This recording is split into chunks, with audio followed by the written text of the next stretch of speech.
Greetings, friend, and welcome to the Between the Covers podcast, where we are working every day to remove the self-limiting beliefs that are preventing us from becoming the heroes of our own stories.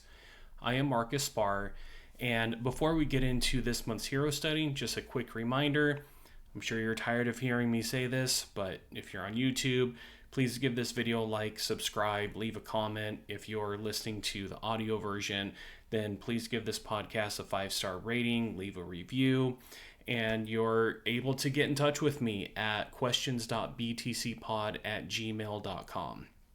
Look forward to hearing from you soon. So let's get into our hero for this month.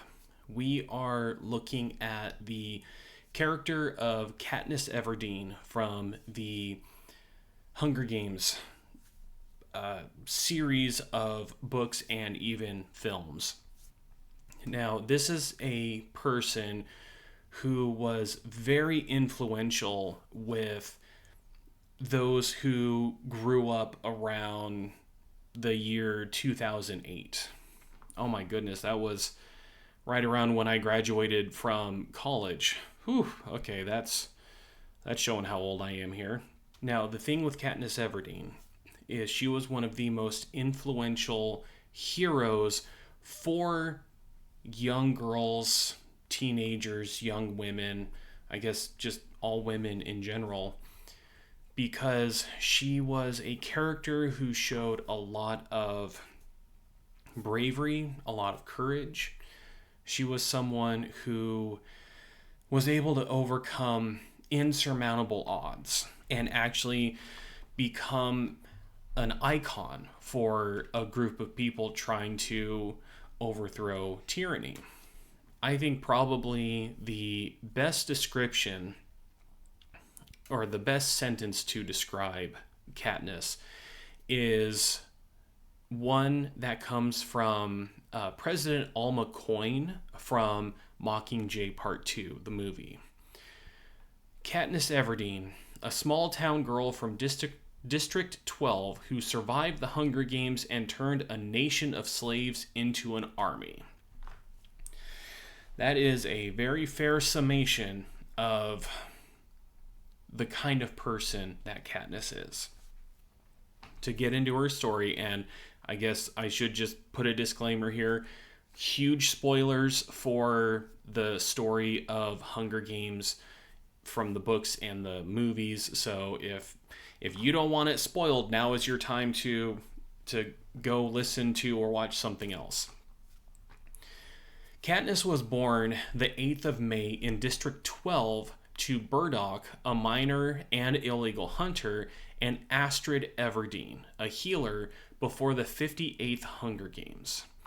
As a child, she would develop a close bond with her father, who taught her how to hunt with a bow and arrow and forage for edible plants. At the age of 11, her father died in a mining explosion. Her mother fell into a deep depression, and it fell upon Katniss to become the provider for the family. Oftentimes to little avail.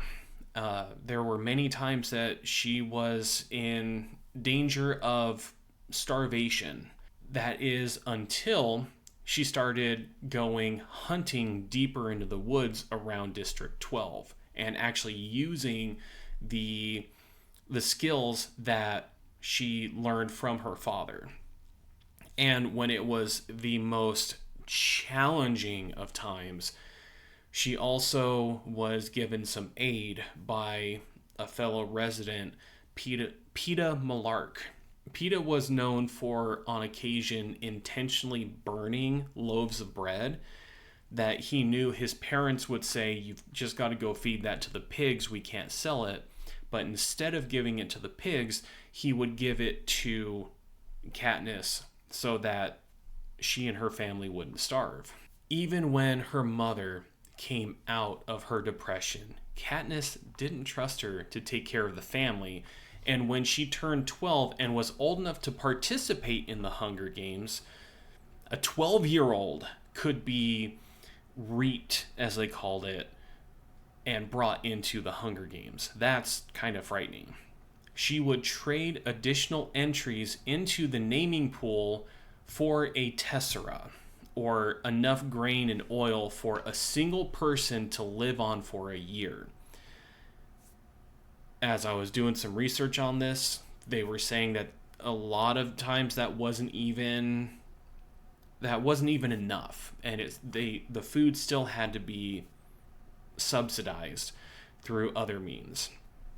But if you're in danger of starving, then having some grain and some oil in order to, say, make bread or something like that would be invaluable. And the way that the tessera worked is a person would have their name put in additionally on top of the one that was, I think they did it like every single year, maybe it was only the one time, but they were able to, in return for this grain and oil, their name would go into the pool of candidates 4 times. And that's something that these people could do from the age of 12 to the age of 18 every single year for every person within their family if they so chose. Now, Katniss was someone who cared deeply for her family, especially her younger sister, Primrose. And so she would do everything she could to make sure that her sister was fed and was safe. It was also at this age that she met her friend Gale Hawthorne, and the two would share their skills where she knew archery and he knew how to set traps and snares, and her survival skills improved even further, and it became slightly easier for her to take care of her family. When she is 16 years old, during the 74th Hunger Games, she volunteers as tribute to keep her younger sister Primrose from being reaped. Now, this was a thing that was said a lot, and it still comes up a lot among like my friend group. Just the whole notion of I volunteer as tribute. Primrose only had her name in there once, so the odds of her being drawn were astronomically low. But her name was drawn. It wasn't out of the realm of possibility. And even though Katniss never wanted to ever volunteer to participate in the Hunger Games, as soon as her sister was on the line, she volunteered. In order to protect her sister, she volunteered to participate in the worst battle royale that anyone could possibly be a part of, where you were on performance to kill others in order to be the sole survivor, with traps, with weapons, with starvation, with even to the point of having like unclean water and that kind of stuff that could kill you really quickly, because if you have contaminated water, your body tends to not hold on to things very well. This is the beginning of new struggles for survival, and she doesn't expect to survive. But she promises her mother and sister that she will actually try to win. On the train to the capital, she and the male tribute, Peeta, meet their mentor Haymitch, the only resident of District 12 to survive the Hunger Games. And a little bit of clarity on this: the further away from the central capital you were in terms of districts, the less likely you were to win. The closer to the capital, the more likely you wanted to participate in the Hunger Games to get that glory, to get those accolades, and they trained very hard for it. Leading up to the start of the games, she's interviewed, trained, and prepped by her team and her fashion designer, Cinna, becomes the only person in the capital that she trusts.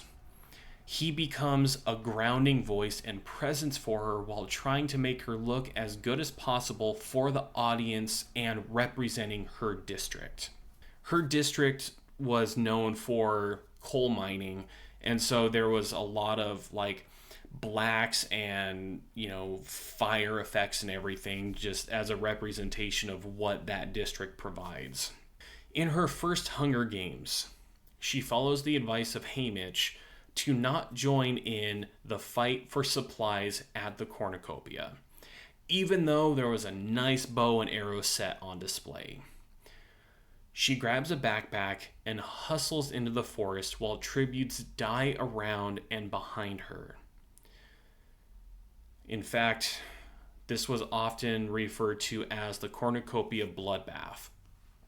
And it was one of those things I remember from the movies and from reading the book, that whenever a contestant of the Hunger Games died, they would fire a cannon shot and it would put up on display in the dome that they were having the games held in the picture of the person's portrait and their name and their district and everything. And whenever a cannon went off, you knew that one of the other tributes had died in the Hunger Games. But in the very beginning, they waited because they knew there was going to be so much death that took place just with this cornucopia bloodbath that they waited until the end of the first day before they actually announced who survived and who didn't. Here, her survival instincts and training come into play, where she's able to outwit the career tributes from the closer districts, keep herself mostly safe until the game makers cause her problems with fire. She manages to get her hands on the bow after killing the tribute who claimed them with tracker jackers, partners with Rue from District 11 until she is slain, and then works with PETA to overcome the career tributes.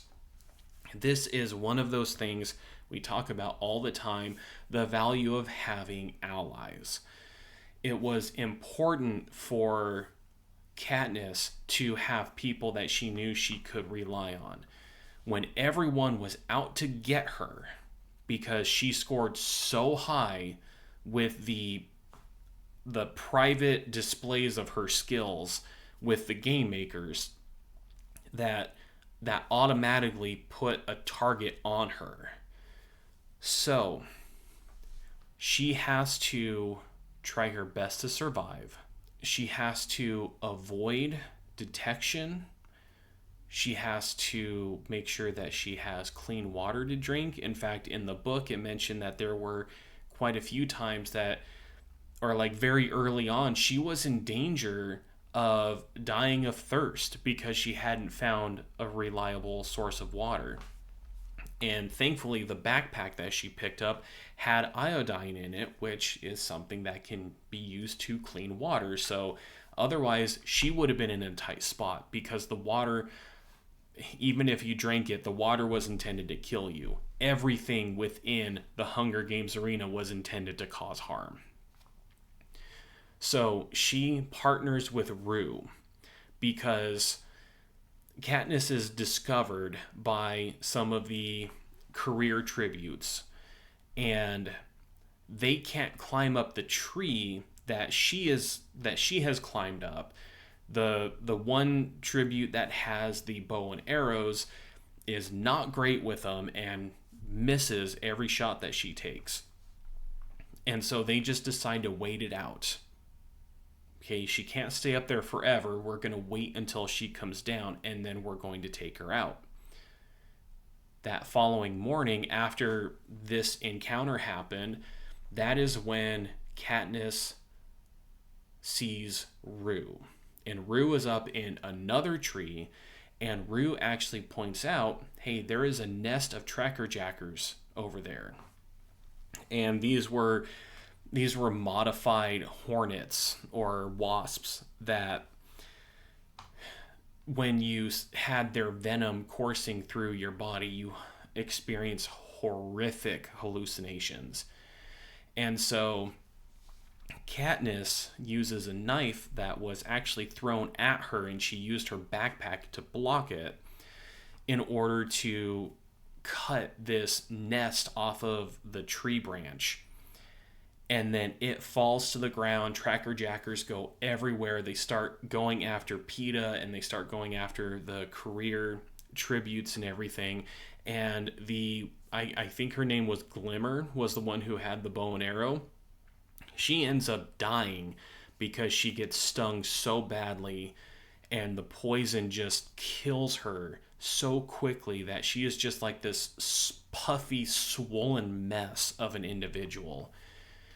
And now, because of that, Katniss has a weapon that she excels with. But it came at a cost. It came at a cost because she was getting stung as well. She was starting to hallucinate.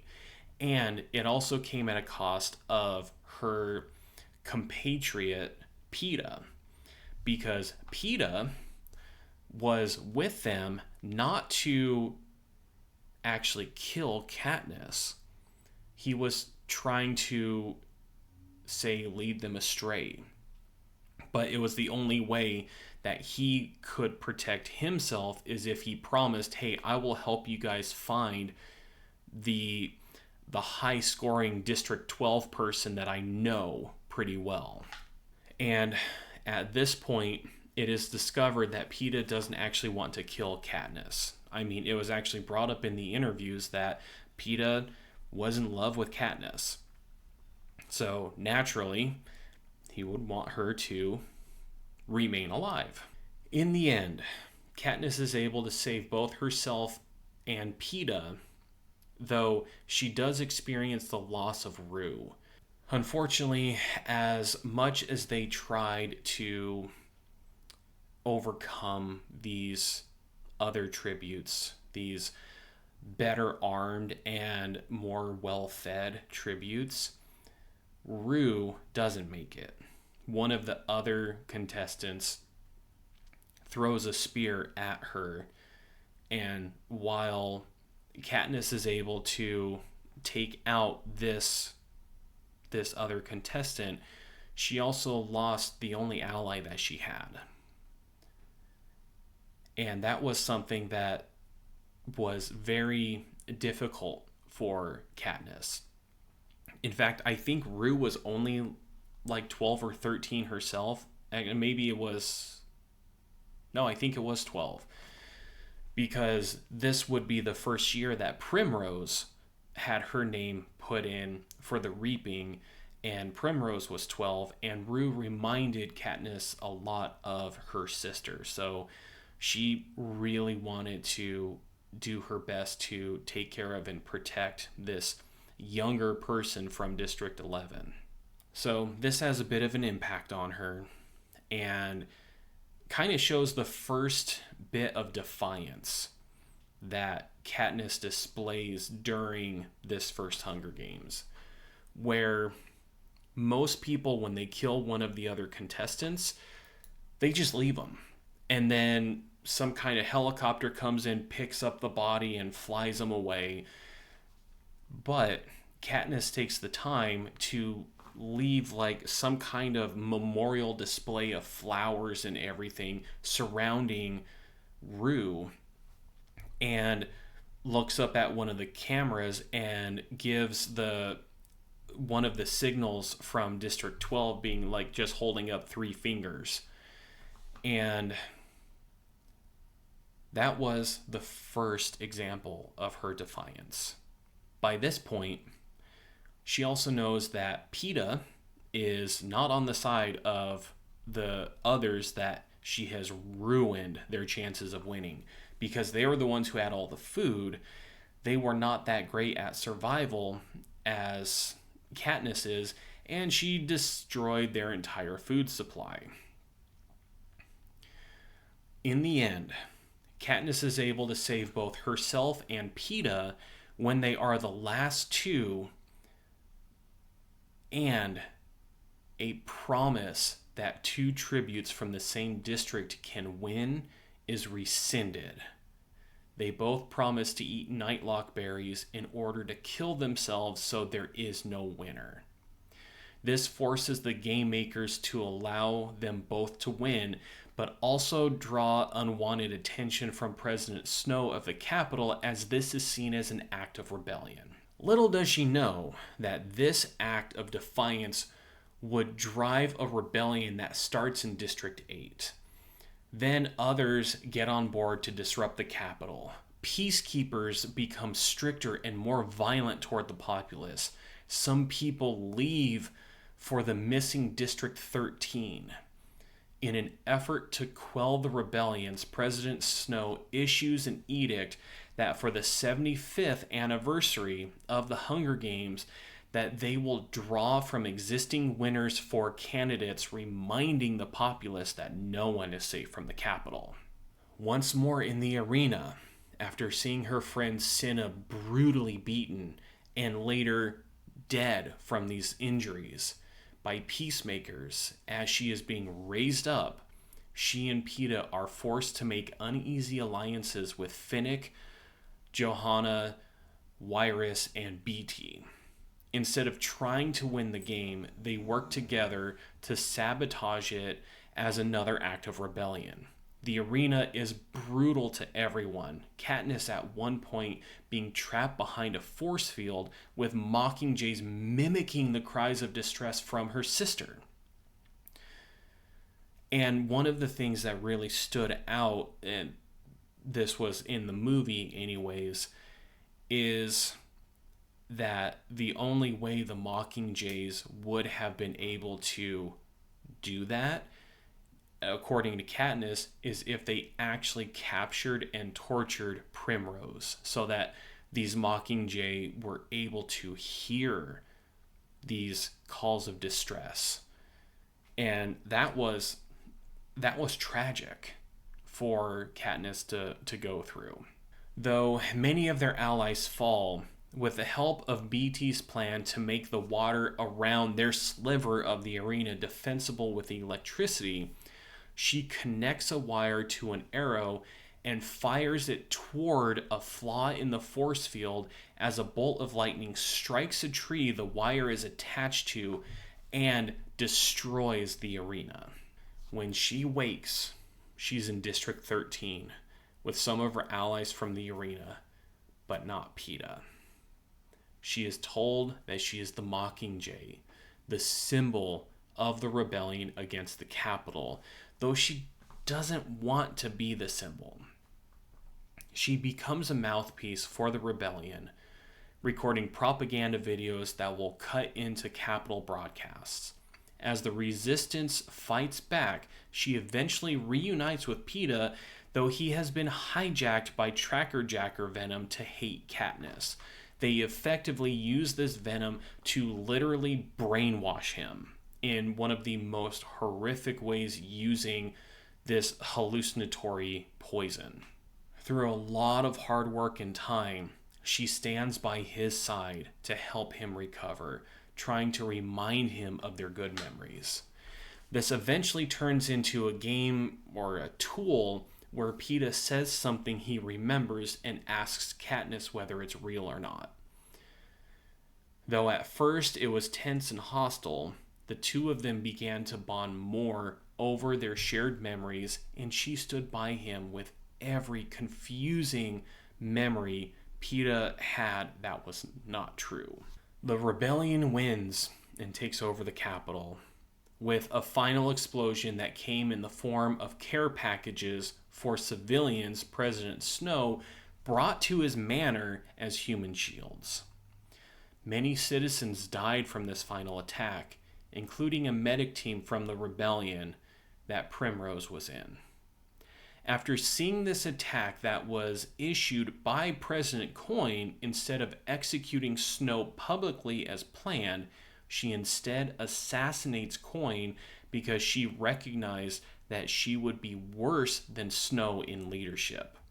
President Snow is not spared, as he was either dead by a mob after the assassination or he choked on his own blood.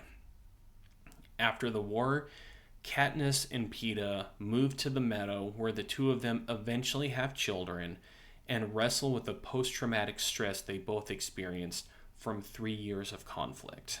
One of the things that is so astonishing for me, Katniss and Peeta are the only two candidates that participated in Hunger Games back to back. And when this started, Katniss was 16. When she entered the first Hunger Games, she was 16. When she entered the second one, she was 17. At the end of the war to take over the capital, she was 18 years old. That is a lot to go through in 3 years. It makes complete and total sense that she would struggle with post-traumatic stress. The things that these other people did to her was horrific. And through all of that, we also see that she is still loving towards the people that she deems as deserving of her love. Her mother, her sister, some of the other people from District 12, Peeta, even when Peeta was brainwashed and was actively trying to kill her at times, she knew that wasn't him. And I think that's something that's really important for us to recognize. She noticed and knew that that was not the Peeta that she grew up with. That was not the Peeta that she fell in love with. This is one of those times where maybe love is blind. I don't know. Yet, without that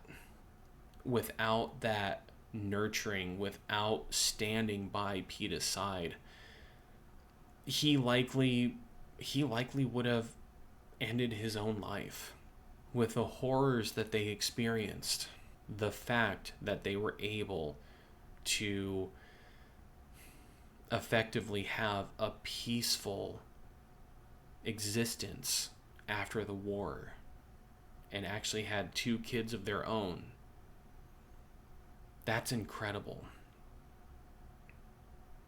People that have gone through less than this dystopian fantasy would have us believe is capable of taking place. But people who have gone through very tragic circumstances with the loss of family, of friends, those who have been in active war zones, those who have experienced or witnessed any kind of crime violence, these people are left with scars that, for many of them, they never ever heal. And we see someone like Katniss, who at such a young age is forced to do all of this combat, is forced to do all of this propaganda, is forced to live in a world where she is the center of people's rebellion, and the people in power are telling her, if you don't fix this, your life is only going to get worse from here on out. She saw so many people suffer brutal deaths at the hands of others, at the hands of people who were just trying to win the Hunger Games, and also from people who were doing horrific experiments on citizens. In fact, I want to say at the end of the Hunger Games, the final tribute, Cato from, I think it was District 1, he is ultimately mauled by a pack of these hybrid dogs. And there is a note in the book that indicates that these dogs were likely the tributes who died earlier in the game. That they were repurposed as these awful monstrosities. And Katniss, in the end, with Cato, ends up killing him not because she was seeking revenge, but because she was trying to grant him mercy because of the mauling that had occurred. There's a reason why, after this book series, and especially after the movies came out, that for Halloween, I saw so many people, so many young teenage girls who were wanting to learn archery, who, when K-pop Demon Hunters came out, in fact, it was just this last Halloween, there were a lot of girls that were coming by trick-or-treating dressed as characters from K-pop Demon Hunters. That was what Katniss did for a previous generation. People wanted to embody the courage, the bravery, the mercy, the love, and the acceptance from someone like Katniss Everdeen. There is a reason why she was so popular. There's a reason why she is still so inspiring in many, many ways. This is why I wanted to go into her story. I don't know if I can think of any other hero that I have talked about already who has suffered more than she has. And we see someone who survives. We see someone who struggles with not knowing who she can trust. In the second Hunger Games, she is told that she needs to rely on Finnick and some of these others. And yet she's constantly wrestling with whether or not she can trust them, because there was so much that was kept from her in order to make sure that the resistance had the best chance of succeeding. That's challenging. I'm 42 years old, and that would be challenging for someone with my lived experience. And we're talking about someone who wasn't even half my age yet. Someone who, when this started, according to our standards here in the US, wasn't even an adult. And she was still forced to go through all of this. That, to me, is what makes Katniss heroic. That, to me, is what makes her a worthy model for us to look at of how we can be the best people that we can be. Because she was, in many ways, unapologetically herself. Yet she still listened to her mentor, Haymitch. She still was, as much as she didn't want to be put into some of these situations, she still was like, okay, I guess I'm the Mockingjay. I'm the best representation we have of the resistance, because that was how people viewed her. I hope that you have found this, when I think about it, really just a cursory glance at the character of Katniss inspiring.